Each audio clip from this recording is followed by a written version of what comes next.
Bonjour et bienvenue à la formation d'initiation concepteur CO3D du logiciel Fusion. Alors aujourd'hui on va faire un radiateur, donc alors ça sera un peu particulier. Bon, on me l'a demandé donc je vais le faire. Cependant on va travailler en surfacique.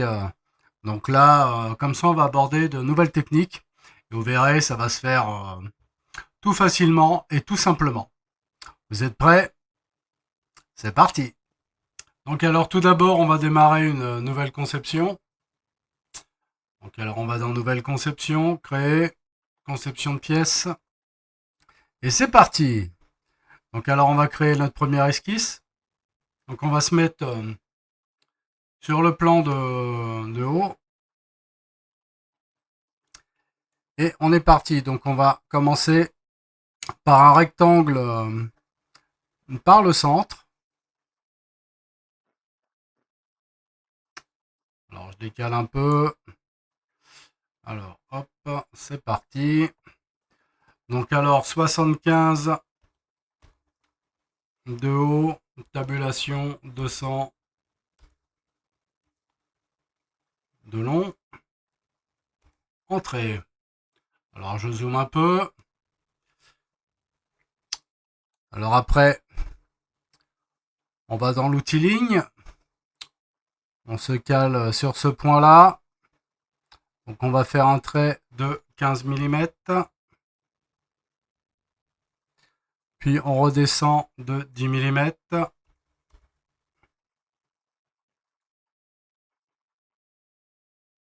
Et on vient fermer le tout.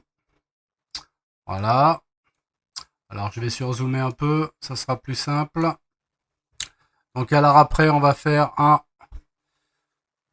arc par point de centre.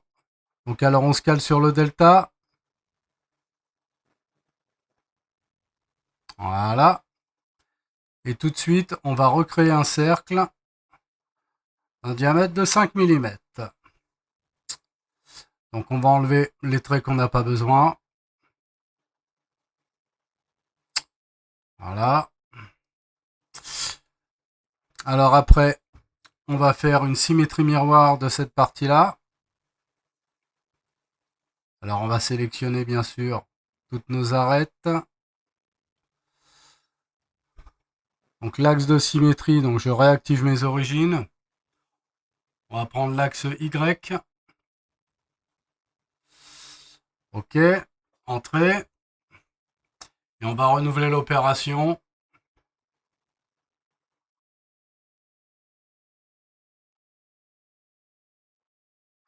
En prenant ce coup-ci avec la symétrie que l'on vient de créer. Et ce coup-ci, l'axe, ça sera l'axe X. Et entrée. Alors maintenant, il ne reste plus grand-chose à faire, donc l'intérieur. Alors bien sûr, là j'ai deux traits encore à enlever. J'ai celui-ci, enfin 4 en tout. Celui-ci. Voilà. Et maintenant, on va faire un rectangle. Alors, je zoome un peu. Donc on se cale bien sur ce point-là. On vient à peu près ici. Bon, en pire des cas, on vérifiera les cotations par la suite. Donc là, je reste bien. Voilà. Alors, on va poser les cotations. Donc, de là à là, il me faut 5 mm. Entrée. Après, j'aurais pu le coter tout de suite, mais bon, ça fait travailler un peu les cotations. Voilà, donc ça nous suffit. On n'a pas besoin de plus. Parce que bon, la longueur, normalement, elle doit être bonne. Je vais la vérifier quand même. 55, parfait. Donc 55, ok. Donc là, on est bon. Donc alors maintenant, on va tout de suite procéder par un réseau rectangulaire. Alors on sélectionne nos arêtes. Donc on va prendre les arêtes du dernier rectangle qu'on vient de faire. Voilà. Donc là, moi, j'en veux 10. Alors attendez, je décale ça parce que sinon on va pas forcément voir. Je vais le caler là-dessus aussi. Voilà. Le deuxième, bah, on n'en veut pas, donc c'est pas la peine. Et on vient se caler. Voilà. Et là, normalement, on devrait être bon. Et entrée. 185 de long, c'est parfait. Et entrée. Donc, vous voyez, ça, c'était la première esquisse. Donc, on peut la terminer. Et on va pouvoir attaquer la suite. Alors, pourquoi surfacique, bien sûr. Alors, je vais quand même vous l'expliquer. Donc, je vais vous montrer un peu le dessin technique. Donc, j'ai choisi surfacique parce qu'en fait, comme c'est un radiateur, l'intérieur sera vide. Et donc, ça sera plus facile d'aborder cette pièce en faisant du surfacique parce que le surfacique gère sur tous les contours. Voilà. Donc, ça sera beaucoup plus simple. Donc, alors c'est parti. Donc maintenant, on va procéder à notre extrusion. Donc alors, avant l'extrusion, bien sûr, on va dans... Donc là, on était dans solide. Donc alors, on va dans surfacique. Et on va faire une extrusion en surfacique. Et donc, on va sélectionner donc ces pièces-là. Donc, on sélectionne comme ça. Et vous allez comprendre que, en fait, le surfacique gère les extrusions différemment. Il faut monter de 40 mm. Donc, vous voyez ce qui se passe. Et c'est intéressant le surfacique justement pour aborder les pièces de cette façon-là. C'est plus fun. Et ok, voilà. Donc comme ça, on va vraiment pouvoir gérer notre partie creuse qui est à l'intérieur. Parce qu'en fait, on a juste fait, d'où le nom surfacique, on a généré que les surfaces. Voilà. Et maintenant, on va pouvoir attaquer la suite. Donc alors maintenant, il va falloir générer une épaisseur. Donc après le surfacique, généralement, on gère l'épaisseur. Donc là, vous voyez, en fait, le logiciel a créé un corps par face. Donc vous voyez, là, si je désactive une, ça en enlève une, et ainsi de suite. Cependant, quand on va générer l'épaisseur, tous les corps vont se désactiver. Donc c'est parti. Alors on va dans créer. On va dans épaissir. Alors on va rester dans le surfacique, tiens, c'est plus sympa. Donc épaissir. Bon, ça fait la même chose. Là, on va faire un sélectionner tout. Et on va l'épaissir de 1 mm. Donc, ouais, un seul côté. Type d'épaisseur, on reste en épaississement aigu. Là, c'est parfait. Et OK. Donc, vous voyez, donc là, en fait, ça a généré l'inverse. Donc, tous mes corps surfaciques se sont effacés. Et ça a généré des corps avec épaisseur à la place. Donc, ça les remplace. Donc, maintenant, ce qu'on va faire, alors, je vais baisser ça. On va réactiver l'esquisse. Et on va, alors, par contre, là, on retourne dans solide. Vous allez comprendre pourquoi. Donc, on va refaire maintenant une extrusion, mais solide. Donc, voilà, complète. Donc, on prend cette face-là. Alors, plan de contour, on est bon. Côté, on est bon. La distance, ça sera 1 mm. Donc, 1 mm. Et là, par contre, on va mettre joindre pour que ça fusionne. Parce qu'en fait, si je mets nouveau corps, au niveau de la fabrication de la pièce, cette partie pourrait éventuellement s'enlever. Donc on va la joindre. Donc voilà. Et OK. Donc voilà, on a déjà cette partie-là. Donc maintenant, on va renouveler l'opération pour avoir la partie du haut. Donc alors, on refait une extrusion. Donc on resélectionne la même chose. Et là, par contre, alors, on va faire un plan de décalage donc de... Alors, si mes souvenirs sont bons, c'est 38 mm. Alors, on reste sur un côté. Distance 1 mm. 1 mm, oui, on est bon. Et joindre. Et OK. Voilà. Donc voilà, la pièce, elle est complètement fermée. Alors attendez, hop, je reviens comme ça. Alors on va faire une petite analyse de section. C'est vrai qu'on ne l'a pas encore fait ça, donc on va sélectionner le dessus pour voir si notre partie est vraiment creuse à l'intérieur. Et en descendant, on s'aperçoit. Alors maintenant je vais me mettre en vue de haut, on voit mieux. Vous voyez? Donc là en fait on voit bien que l'intérieur est creux. C'était l'effet escompté. Donc on peut annuler ça. Ça c'est moyen de faire une petite vérification rapide.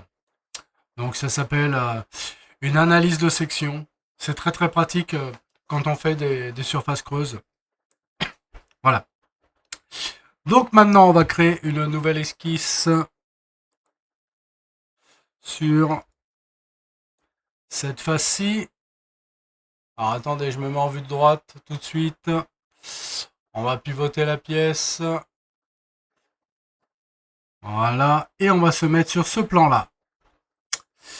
Et maintenant, on va créer l'ouverture, en fait, l'espèce de bague, la bague scellée pour diffuser l'eau. Donc alors, on va tout de suite créer une ligne. Ouais, on va faire comme ça. De construction en partant par le centre. Alors normalement, ça fait 40, donc 20-20, on est bon. OK. Donc, on désactive la construction. Donc, comme à mon habitude, je le marque d'un point. C'est juste une sécurité supplémentaire. Et on va dans l'outil cercle. Et donc, alors, il me faut un cercle de diamètre 20. Alors, attendez, je zoome un peu.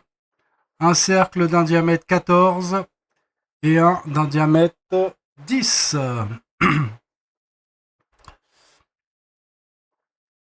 Alors, on peut terminer l'esquisse.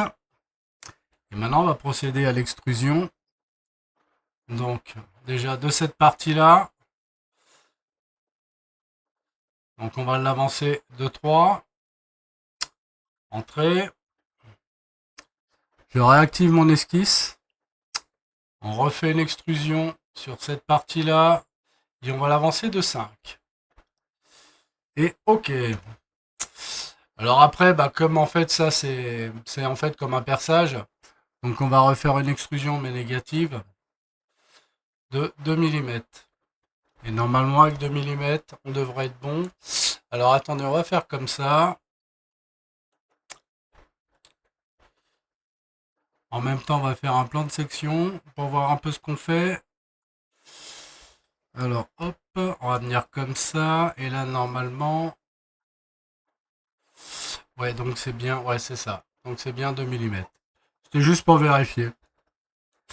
Donc alors on reprend l'extrusion de cette partie-ci et donc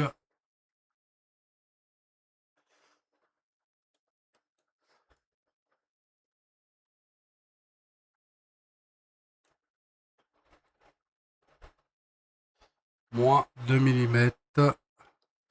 Alors hop, en coupé.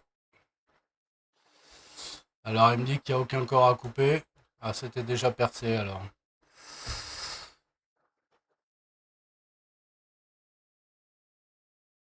Donc c'était déjà percé. Alors pourquoi ça n'apparaissait pas dans ma section? Alors on va le refaire. Et là il faut que je refasse tout du coup. Donc oui, on était bon. Je désactive l'esquisse, comme ça on voit mieux. Voilà. Vous voyez, là c'est bien percé comme il faut. On est bon. Donc, ok. Alors je vais annuler parce que sinon ça va garder l'outil de section. Et donc en fait pour la suite, alors je vais me mettre maintenant sur la face avant. On va recréer une nouvelle esquisse, mais sur ce plan-là. Alors je vais zoomer un peu.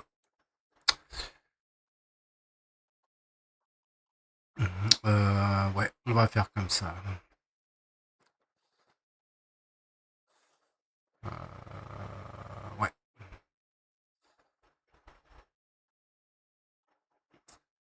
Hop. On crée le point.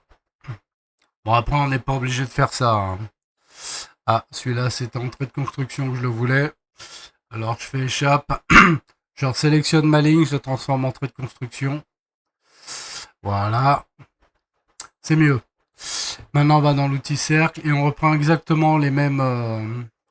D'abord, je vais vérifier les distances. Donc, de là à là, j'ai 35. Je regarde mes cotations. Oui, ça, c'est bon. Donc là, on est bon. Ouais, c'est bien 35 qu'il me fallait. Ok. Donc, l'outil cercle. Donc, alors, on refait un diamètre 20. On refait un diamètre 14. Et on refait un diamètre de 10. Vous voyez, ça s'enchaîne assez vite. Et on peut terminer l'esquisse. Donc maintenant, on refait une extrusion. On refait le même type d'extrusion. Alors attendez, je désactive ça, je désactive ça. Et on va refaire le même type d'extrusion. Donc là, on avait 3 mm. Entrée. Donc je réactive mon esquisse. Là, j'avais 5 mm. Ok. Et là, négatif de 2. Voilà, moins 2. Coupé. Ok.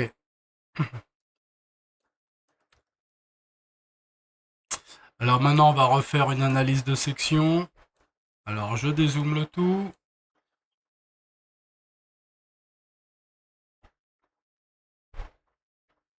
Voilà. Alors, attendez, je vais me mettre comme ça. On verra mieux. Et je l'incline un tout petit peu. Et je vais dézoomer un peu. Voilà. Donc, vous voyez, on est vraiment bon. Là, ça fera vraiment vase communicant partout. Donc, c'est bien creusé. Parfait. Là, ça peut rentrer ici. Et là, ça peut sortir là ou inversement en fonction de comment c'est monté.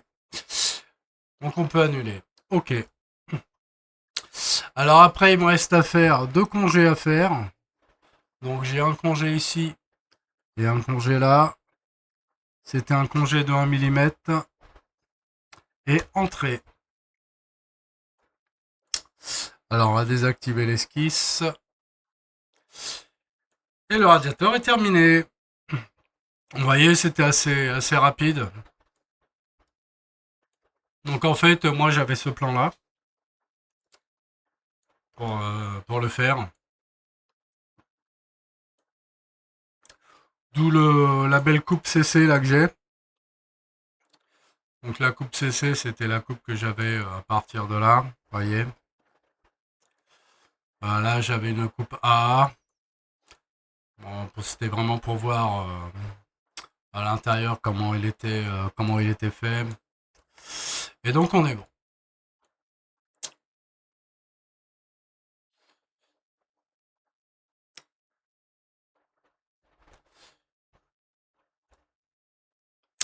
Donc voilà, on a conçu vite fait un petit radiateur et on a fait un peu de surfacique du coup, ce qui était bien pratique. On n'avait pas encore fait auparavant, donc ben voilà. Bon allez, on va mettre une petite couleur. Alors ouais, un cuivre. Allez, un cuivre. Généralement, c'est des pièces en cuivre. Parce qu'après, bien sûr, il y a une coque qui va venir dessus, donc bah, sur la prochaine vidéo, bah, on va faire la coque qui va dessus d'ailleurs. Tiens, ça pourrait être sympa. Allez, on refait une petite analyse de section. Comme ça, voilà. Parce communicant, on est bon. Et ok. Et la vidéo s'achève là-dessus. Alors je vous dis, entraînez-vous, soyez pointilleux, respectez les cotations, c'est très important. Et n'hésitez pas à faire des analyses de section quand vous faites du surfacique. C'est très pratique. Surtout quand il y a des surfaces qui sont creuses. C'est bien de pouvoir faire une analyse par rapport à ça. Voilà. Et je vous dis à la prochaine vidéo.